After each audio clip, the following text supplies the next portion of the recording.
TFT is changing its face, or more likely, rearranging it. We're getting hit with an actual expansion, a full array of 14 new champions, new traits, new system changes, and more. Hey guys, and welcome back to another ProGuides Teamfight Tactics video. Today, we're going to be looking into patch 10.12, going through the huge change that is the mid-set 3 update, and making some predictions on how our experts think the meta is going to shake out. The changes are so many, we're actually going to spend the whole week discussing them, and that means 2 videos. We're actively playing on PvE to see what is best and how to counter it, and we're going to get it to you guys as soon as we find it. Today, we're going to be talking about the new traits introduced, the changes to old traits, and the system changes hitting the arena. Finally, we're going to hit those predictions about which of the newly introduced stuff is the best and why. We're going to hit the champion and item changes in the next video since they're currently being changed the most on PvE, so we want them to be as close to live when we bring our thoughts on them to you.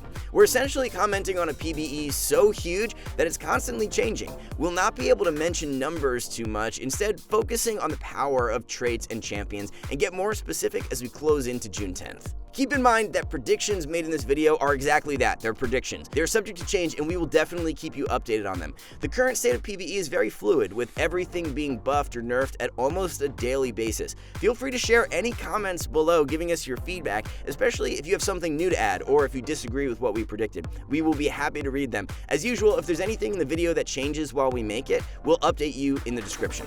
New traits.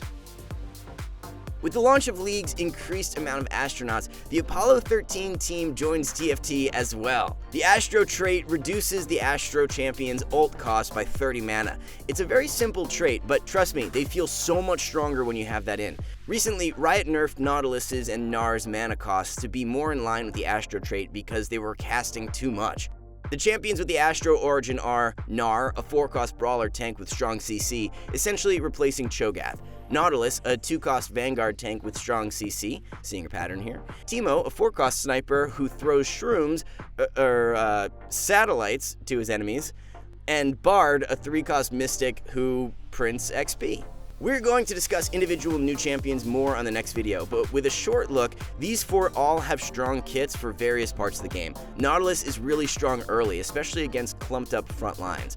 Gnar is a CC monster, arguably better than Cho'Gath, especially with the Astro trait. Teemo so far is my least favorite sniper, and not because he's Satan. He does not seem to benefit much from the sniper trait, similar to Ashe, but his spell is really strong with Astro as he keeps spamming it. Bard is amazing with Astro, but you really need to 2-star him and give him transitional items. He's an excellent champion to carry your Thief's Gloves or your blue buff early on, passing them on to their final user when they arrive. Battlecast. This rough and gruff robo bunch has everyone confused as to whether they're good or bad. The answer so far seems to be a bit of both. The trait is decent early and gets rather good if you have many damage instance applicators. Items also count as instances of damage, so Static Shiv, Giant Slayer, Morello, and Red Buff all give you extra Battlecast charges. You can also give a Battlecast Spatula to a champion. As is expected, champions and traits who do well with such items will do well when they're Battlecast too, someone like Jinx or Aurelion Sol. The 2-piece trait does not do much damage or heal a lot, but it's decent early when burst is not too high. The 4-piece trait is dramatically stronger, and with more battlecasts in the field, you get a pretty good return for your investing in them, especially if you stack items on Kog'Maw, for example.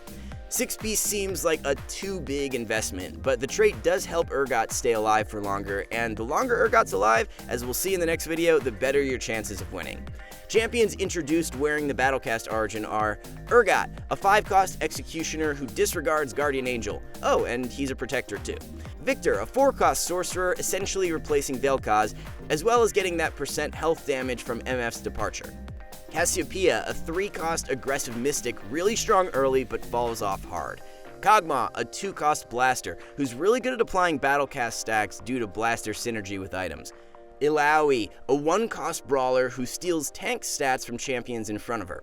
Nocturne, a 1-cost infiltrator who CCs instead of killing, replacing Kha'Zix's spot, albeit in a different direction. Since there's so many, power disparities exist, but it's a well-rounded bunch that can be put in various comps.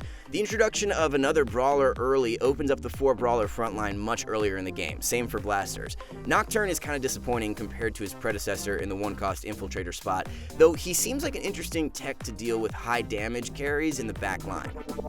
Paragon. Similar to Starship, we have another one champion origin joining us in 10.12, and it's Paragon. Janna is back to the arena, and she must have been charging those Typhoons for a while, because she is strong. If you're in a Vanguard/armor-heavy lobby, simply putting in a Janna will let you bypass all that pesky armor. Her CC is also incredible as a unit alone, as well as buffing attack speed to your units. Janna can be splashed into many comps that hit their complete comp at 8 and just go 9 to add her. Trait changes. There's many trait changes for 10.12, including trait removals, so let's dive right in and see what's changing. Void is out. Even though Kog'Maw is coming in all suited up for combat, his brothers are leaving the arena. This is pretty big, as Void was the prevalent comp in patch 10.11, and now there's no clear-cut way to bypass resistances and deal true damage except Urgot. The Valkyries flew away, leaving us the poorer for it. These amazing ladies were all definitive champions of the first half of set 3, with MF and Kayle being part of S-tier comps all around, and Kai'Sa being the mech queen. The removal of those two traits leaves a lot of room for the new traits, as well as new combinations of the old ones to rise. A good example is Kayle, who is the go-to for a stable top 4 playstyle. There will certainly be a new Kayle, a stable champion who you can default to and play flexibly around. So we'll see who it is. We'll talk about champions who are leaving in the next video, so let's check out what changes for existing origins. Chrono gets an 8-piece, but it's pretty bad, honestly. The fact that Chrono champions are so diverse does not let you have many underlying synergies, even at level 9. At best, you can have 3 Blade Masters and maybe Sorcerers. The attack speed you get, though? Yummy. Dark Stars are extremely strong and are actually decent early now. They got 2 changes. First, they now benefit from deaths of any champion, not just Dark Star units. That is huge, as it allows for a much better early game with the Origin. Second, they're no longer a 3-6-9 comp, but a 2-4-6-8 comp with the removal of Lux. Similarly, splashing 2 Dark Stars early, or even late in the game, can make for a major power boost to your composition. Vanguard now has a 6-piece. That got buffed to 1000 extra armor recently. Oof. Jace might make a comeback surrounded by his mystic friends. Star Guardian got bug fixed and properly gives the mana to everyone. They also got a new 9-piece trait, which is essentially their Exodia comp with 2 Spatulas and Janna. Sorcerers no longer have an 8-piece trait since Vel'Koz was removed. Not too much of an impact on this one since it was a rather rare occurrence outside of GP Sorcerer comps. And that's it for the trait balance changes. We'll discuss more about their possible meta implications at the end of the video. Predictions! Okay, so there is a lot to check out here, and PvE is really fluid right now. But the one thing that seems to be making it to live is snipers. 4 snipers with Astro to improve their front line and Bard to farm them XP until he can be replaced by something else is amazing. You itemize Jhin and your front line, which generally includes Wukong for Chrono and Nautilus for Vanguard and Astro. The 20% increase to 4 snipers essentially means 100% increased damage at 5 hexes, which is their range. Teemo not needing items and casting continuously with his AoE, slowing enemies from reaching the snipers in the back also helps a ton.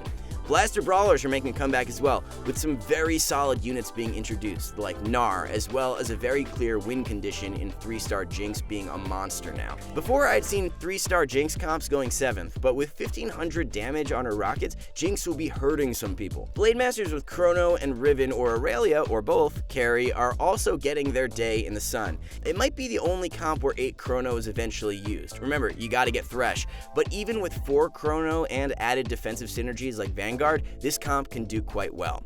An honorable mention should be made to mid-game Cybernetics. The addition of Vayne and her strength as a unit, even though she got a couple of nerfs, will enable a lot of power level comps to reach a strong late game. Cybers might even be a thing in 10.12, with Echo being a super strong champion now and Aurelia not receiving any nerfs. Their transition got so much more smooth as well, since you'll already have 6 Cybers by the time you hit Echo, and you will simply optimize your comp, probably removing Lucian or Fiora depending on what trait you prefer. With the removal of MF, Blaster has gotten a lot weaker for Cybernetics, while Blade Master is still strong, since Kayle has been replaced by Riven, who also gives Chrono if you use Thresh. 6 Sorcerer Riven is also something that, while not necessarily S tier, might be a rather strong comp given its flexibility. You can forego 6 Sorcs and go for 4 of them, and add more units to help out Riven be the best she can be. It's possible that Riven becomes the new Kayle, though her being melee might hinder that.